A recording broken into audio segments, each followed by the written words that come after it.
Gurun itu tenang, malam seolah tak berujung, sunyi dan damai, hingga lalu terganggu oleh suara tembakan dan teriakan. Jauh di dalam Sahara, organisasi SCP sedang berperang melawan musuh yang baru ditemukan. Sekelompok agen organisasi mundur mencoba menjauh dari orang-orang yang membantai sekutu mereka. Mereka mencoba untuk mengalahkan musuh menggunakan cara konvensional, tapi senapan mereka tidak cocok dengan entitas pengacau realita, yaitu kerajaan Abaddon. Agen yang mundur melindungi satu sama lain saat mereka kembali ke titik ekstraksi. Musuh melangkah maju. Agen yang berada terlalu dekat dengan ahli sihir Abaddon hancur berkeping-keping. Ini bukanlah musuh yang bisa mereka kalahkan. Agen SCP perlu kembali ke markas dan menyampaikan apa yang telah mereka temukan kepada atasan mereka. Dari ratusan agen yang dikirim ke Sahara malam itu, hanya segelintir yang selamat. Mereka ditanyai oleh atasan mereka di organisasi yang mengklasifikasikan anomali humanoid dalam tingkatan ancaman tertinggi. Kerajaan Abaddon adalah ancaman. Kerajaan Abaddon harus dimusnahkan. Pengintaian yang dilakukan sebelum misi bencana telah memperingatkan organisasi akan adanya anomali di wilayah tersebut, tapi mereka tidak tahu seberapa kuat anomali humanoid itu. Dari data yang dikumpulkan melalui laporan lama, tampaknya humanoid Abaddon bertanggung jawab atas kematian tidak kurang dari 75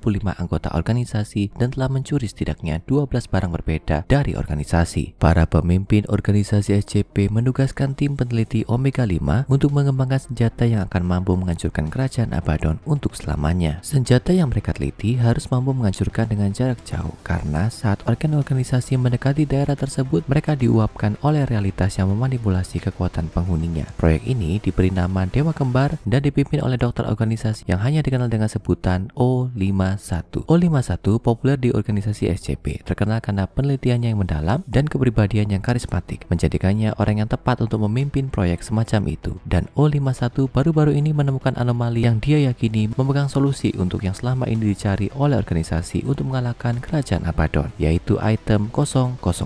Dan tim Omega 5 mulai bekerja. Mereka menemukan bahwa anomali memiliki kekuatan luar biasa ketika dimasukkan ke dalam inang, yang mereka sebut sebagai entitas item 001, dan menyiapkan serangkaian eksperimen menggunakan orang yang berbeda untuk memanfaatkan energinya. Seri tes pertama semuanya berakhir dengan tragedi. Anomali tersebut menyebabkan entitas yang ditempatinya yang jadi sangat radioaktif. Siapapun yang mendekatinya akan langsung terkena penyakit radiasi dan akhirnya meninggal. Untuk menghentikan masalah radiasi, kelompok penelitian Omega 5 mengintensifkan prosedur penahanan. O51 menerima laporan dari atasan bahwa kerajaan Abaddon telah menyerang fasilitas lain milik organisasi di Sudan. Diperlukan pertahanan jarak jauh secepatnya. Administrator menekan Omega 5 dan terutama pemimpinnya O51 untuk memecahkan masalah item 001 dan mengembangkan senjata yang dapat menyelamatkan organisasi. Dia tetap terjaga selama berhari-hari, bekerja tanpa lelah untuk menciptakan entitas item 001 yang aman dan terkendali. Meski ada tanda-tanda bahwa senjata itu akan berhasil, hal itu masih belum bisa diprediksi. Ketika item 001 dimulai, entitas inang menjadi lumpuh, menderita pendarahan otak yang parah, dan segera diperlukan inang baru sebelum pengujian dapat dimulai lagi. Dan itu bukan satu-satunya hal yang salah. Setiap kali anomali dimasukkan ke dalam inang baru, penghancuran struktur dan anggota di tempat secara tiba-tiba dan acak terjadi. O51 tahu bahwa jika kekuatan ini dapat dimanfaatkan dan dikendalikan dengan cara yang benar, itu bisa menjadi senjata yang dibutuhkan organisasi untuk memusnahkan kerajaan Abaddon untuk selamanya. Untuk mengontrol item 001, O51 memiliki tombol Mind Kill yang ditanamkan di otak inangnya. O51 dapat mengaktifkan implan untuk melumpuhkan tuan rumah dan segera menghentikan kerusakan yang tidak diinginkan. Inang yang tak terhitung jumlahnya dimusnahkan oleh Mind Kill ini dalam uji coba awal yang dilakukan oleh tim Omega 5. Tapi kemajuan terus dibuat dan akhirnya hipotesis dirumuskan. Mungkin efek samping yang menghancurkan dari item 001 dapat diimbangi dengan menyebabkan anomali ke beberapa subjek. Mereka berteori bahwa beban mental yang sangat besar dari anomali dapat didistribusikan ke beberapa inang, sehingga mengurangi beban yang ditimbulkan kepada masing-masing inang dan memberi mereka kemampuan untuk mengontrol kekuatannya yang sangat besar. Tapi O51 dan tim Omega 5 membutuhkan lebih banyak data, dan untuk itu mereka membutuhkan lebih banyak badan. Mereka berkonsultasi dengan Direktur Lokasi 17 dan disimpulkan bahwa kota terdekat San Marco akan menjadi tempat yang tepat untuk mendapatkan subjek tes tambahan yang mereka butuhkan. Pada minggu pagi yang tenang, Omega 5 bersama dengan dukungan dari satu regu agen SCP bersenjata menyerbu gereja San Marcos de la Vida Eterna di tengah misa. Mereka mengumpulkan sejumlah jemaat yang lebih muda dan membawa mereka kembali ke lokasi tempat item 001 disimpan. Para peneliti dengan cepat menjalankan persediaan subjek uji mereka yang baru, dan Omega 5 perlu mendapatkan lebih banyak lagi jika penelitian mereka ingin dilanjutkan. Alih-alih bolak-balik antara fasilitas pengujian kemudian dan San Marco, O51 memutuskan untuk memindahkan seluruh operasi item 001 ke kota itu sendiri. Dia mengganti nama kota, lokasi pengujian 001, dan Omega 5 mengumpulkan 23 subjek tersehat yang dapat mereka temukan untuk digunakan dalam rangkaian tes penelitian berikutnya. Beberapa minggu setelah menduduki kota San Marco, Omega 5 membuat kemajuan yang paling substansial, sama seperti teori mereka. Dengan menyebarkan anomali item 001 ke sekelompok inang tertentu, mereka dapat mengontrol kekuatannya. Ujian tersebut mungkin telah merenggut nyawa hampir semua orang di kota, tapi hasil akhirnya pasti memvalidasi caranya. Kerajaan Abaddon merupakan ancaman eksistensial bagi organisasi SCP, dan berkat penelitian ini, mereka akan segera memiliki senjata yang mampu membawa mereka pada kemenangan. Administrator organisasi mengkritik metode O51, tetapi tidak dapat membantah hasilnya. Sayangnya, O51 memiliki rahasia kelam, sebuah rahasia yang bahkan mengusik anggota Omega 5 yang paling tangguh dan setia, sebuah rahasia yang ada hubungannya dengan inang item 001. Inang dari Omega 5 yang telah membuat kemajuan besar bukanlah subjek tes biasa yang biasanya digunakan oleh organisasi. Tidak, subjek uji O51 membuat terobosan dengan anak-anak, tepatnya 9 dari mereka, semuanya berusia antara 4 dan 11 tahun. Meskipun diberitahu secara khusus oleh administrator organisasi untuk hanya menguji pada orang dewasa, penelitian tersebut membutuhkan O51 untuk memutus rantai komando dan mengikuti ilmu pengetahuan di jalur yang dipimpinnya. Anak-anak ditempatkan di bunker yang kokoh di mana hanya O51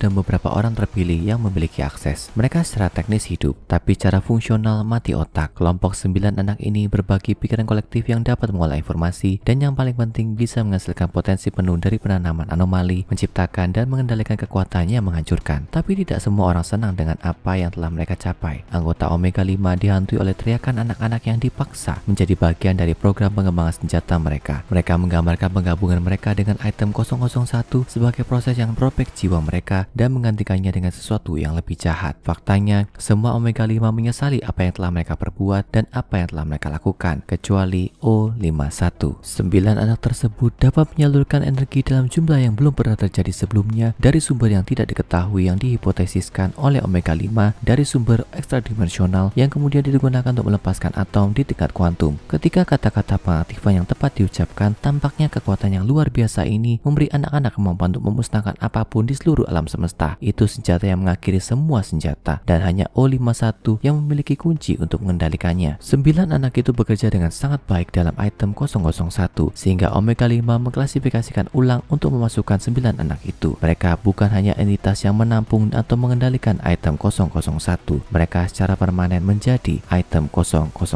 Setelah Omega 5 memiliki pemahaman yang lebih baik tentang item 001, mereka mulai menjalankan tes untuk mengetahui seluruh kemampuannya. Pertama, mereka menguji jarak yang bisa dicapai item 001. Tes awal yang dilakukan Omega 5 adalah pada batang baja yang ditempatkan sejauh 5 km. O51 memerintahkan anak-anak untuk menghancurkan target. Beberapa saat kemudian, telepon di sebelah O51 mulai berdering. Ketika dia mengambilnya, pengamat yang ditugaskan untuk melihat tiang tersebut berada di ujung seberang. Dia menginformasikan O51 bahwa batang baja telah menguap seluruhnya. O51 tidak puas. Dia memasang tiang lain, kali ini ditempatkan 8.000 km dari 9 anak itu. O51 meminta anak-anak untuk menghancurkan tongkat itu. Hampir seketika, telepon berdering lagi. Sasaran telah musnah. O51 tersenyum. Rangkaian tes berikutnya yang dijalankan Omega 5 pada item 001 adalah untuk menentukan ukuran maksimum sebuah benda yang dapat dimusnahkan. Tes dimulai dengan bola baja diameter 3 meter ditempatkan 1000 km dari item 001. O51 memerintahkan anak-anak untuk menghancurkan objek tersebut. Objek itu langsung hancur. O51 telah melihat cukup banyak tes kecil. Sudah waktunya untuk sesuatu yang besar. Jadi dia melakukan sesuatu yang nantinya akan dipertanyakan oleh semua orang di organisasi SCP. Dia memerintahkan 9 anak itu untuk menghancurkan situs pemujaan Church of the Broken God di Turki. Tidak lama setelah perintah pemusnahan diberikan kepada item 001, laporan mulai berdatangan. Tempat ibadah telah dilenyapkan tanpa ada kerusakan yang terlihat di daerah sekitarnya. Mematikan dan tepat. O51 menutup matanya dan mengambil nafas dalam-dalam. Dia tampak seolah-olah dikuasai oleh pengalaman spiritual yang luar biasa. Dia membuka matanya, membungkuk ke arah anak-anak dan membisikkan nama seseorang. Kemudian pada hari itu, O51 mengetahui bahwa target yang dia sebutkan telah dihancurkan. Keberhasilan Omega 5 dan item 001 diteruskan ke administrasi organisasi. Mereka sangat terkesan sehingga mereka membuat rencana untuk menggunakan item 001 untuk menghilangkan ancaman Abaddon untuk selamanya. Namun, salah satu ketua organisasi, Administrator Williams, sangat prihatin dengan cara O51 menjalankan program. Informasi baru yang dikirim O51 menjadi kurang ilmiah dan lebih filosofis, lebih spiritual. Administrator Williams mengirimkan surat ke O51 untuk meyakinkannya bahwa dia melakukan pekerjaan dengan baik. Tapi setelah misi untuk mengajukan kerajaan Abaddon selesai, O51 akan dipromosikan menjadi direktur dan dipindahkan ke lokasi 19 yang baru dibangun. Demi kebaikan organisasi dan kemungkinan dunia, dia akan secara permanen dipisahkan dari item 001.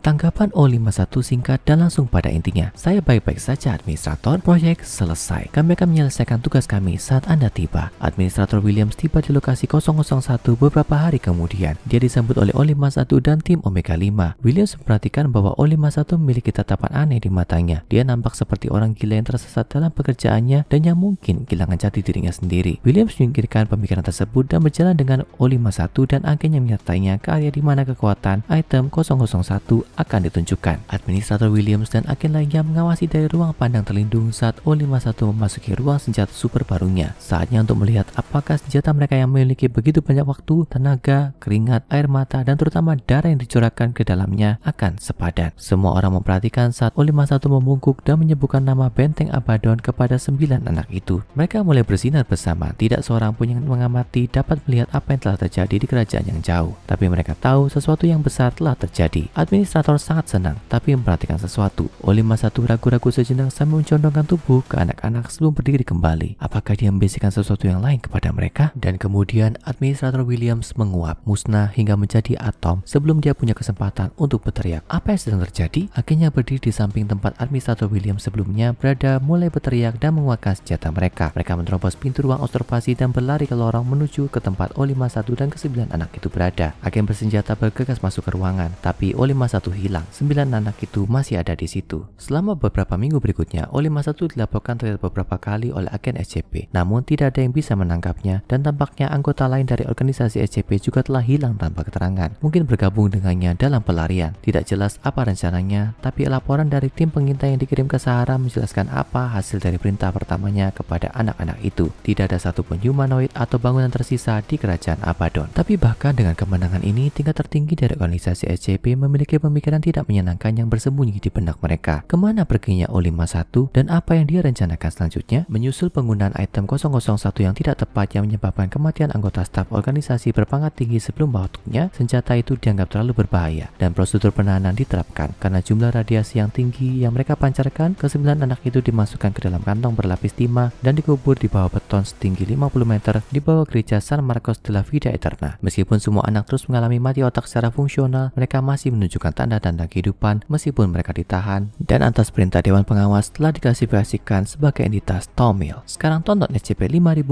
Setelan atau SCP-1730 apa yang terjadi di lokasi 13 untuk cerita epik lainnya dari arsip SCP.